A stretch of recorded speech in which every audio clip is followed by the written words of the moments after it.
আৰু এজন ৰোগী তেওঁ ইয়াৰ আমাৰ টিচাৰ আছিলে তেওঁ উজ্জ্বল শইকীয়া তেওঁকো মাতিছোঁ তেওঁকো ফেটিভাৱে দংশন কৰিছিলে চ' এই দুজন ৰোগীক আৰু তেনেকুৱা বহুত ৰোগী আছে কিন্তু এই দুজন ৰোগীক এইকাৰণে আমি মাতিছোঁ ধৰক নগাঁৱৰে হয় আৰু লগতে তেওঁলোকে মানে খুব সজাগ আৰু সতৰ্ক হৈ আছিলে চ' তেওঁলোকৰ অৱস্থাটোৰ পৰা মানুহজন যে ঘূৰি আহিব পাৰে সেইটো যদি যেতিয়া ৰাইজে জানিব তেতিয়া আমাৰ ৰাইজবোৰ হস্পিটেলমুখী হ'ব আৰু তেন্তে কি হয় সৰ্পদংশন হোৱাৰ লগে লগে মানুহবোৰ বেজবেজালি বা বিভিন্ন নকৰিবলগীয়া কাম কিছুমান কৰে চ' সেইবোৰ যাতে নকৰক আৰু হস্পিটেললৈ আহক ডেফিনেটলি আমি ধৰক 2008 বৰ্ষৰ পৰা এইটো বিষয়ত লাগি আছিলোঁ প্ৰথম অৱস্থাত আমাক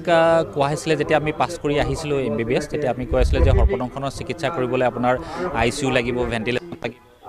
চিকিৎসালয়ত আপোনাৰ সৰ্পদংশন সম্ভৱ নহয় এইবোৰ বিভিন্ন কাৰণ আছিলে চ' আমি এটা চেলেঞ্জ এটা ল'লোঁ চেলেঞ্জ এটা লৈ পেলাই আমি ডিমৌ গ্ৰাম্য চিকিৎসালয়ত 2018 বৰ্ষৰ পৰা এটা মডেল আৰম্ভ কৰিলোঁ প্ৰথমে আমি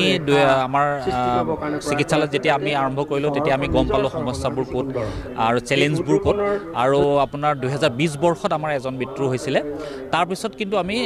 এজনো মৃত্যু হ'ব দিয়া নাই এইটো আপোনাৰ এতিয়ালৈকে আপোনাৰ 2008 বৰ্ষৰ পৰা এতিয়ালৈকে আমাৰ 27শ ৰোগীক আমি চিকিৎসা প্ৰদান কৰিলোঁ চিকিৎসা প্ৰদান কৰাৰ ভিতৰত আমি মাত্ৰ এজনৰ মৃত্যু হৈছে 2020 বৰ্ষত 21, 22, 23, 24 একেবাৰে শূন্য মৃত্যু হৈ আছে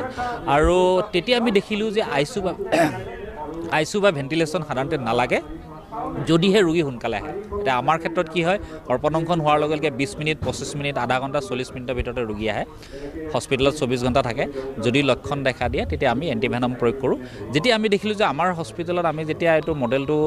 ছাকচেছ হ'ল তেতিয়া আমি ভাবিলোঁ যে আমি প্ৰত্যেকখন গ্ৰাম্য চিকিৎসালয়লৈ লৈ যাওঁ আমাৰ মডেলটো সেই হিচাপে আমি অসম চৰকাৰৰ লগত যোগাযোগ কৰিলোঁ তেনেকৈ আমি 1500 ডক্টৰক আমি ট্ৰেইন আপ কৰিলোঁ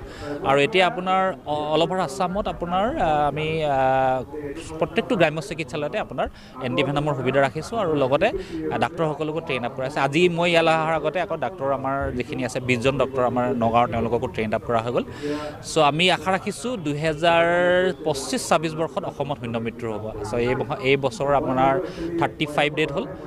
যোৱা বছৰ 37 হৈছিলে